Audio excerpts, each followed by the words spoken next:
கர்த்தருடைய பரிசுத்த நாமத்துக்கு ஸ்தோத்திரம். கர்த்தர் நம்மையும் கூட அனைவரையும் ஆசீர்வதிப்பாராக. இன்னைக்கு நான் ரொம்ப சூப்பரான வேதத்திலிருந்து ஒரு வசனத்தை நிமித்தமா ஒரு சின்ன கதை சொல்ல போறேன். அதை நீங்க இந்த வீடியோவை ஸ்கிப் பண்ணாம பாருங்க.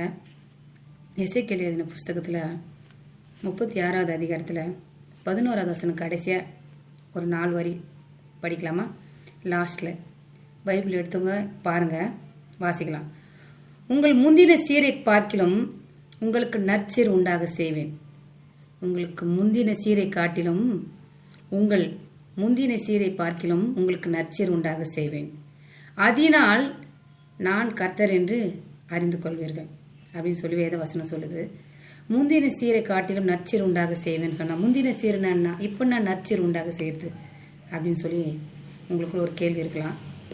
நம்ம வாலிப வயதில் நம்ம அம்மா வீட்டில் ரொம்ப ஹாப்பியாக சந்தோஷமாக இருந்திருக்கலாம். ஸ்கூலில் படிச்சிருக்கும் போது, காலேஜ் படிச்சிருக்கலாம், நல்ல ஃப்ரெண்ட்ஸுங்களோட நல்லா என்ஜாய் பண்ணியிருக்கலாம். திடீர்னு நம்மளோட வாழ்க்கை திருமணம் ஆகி வரும்போது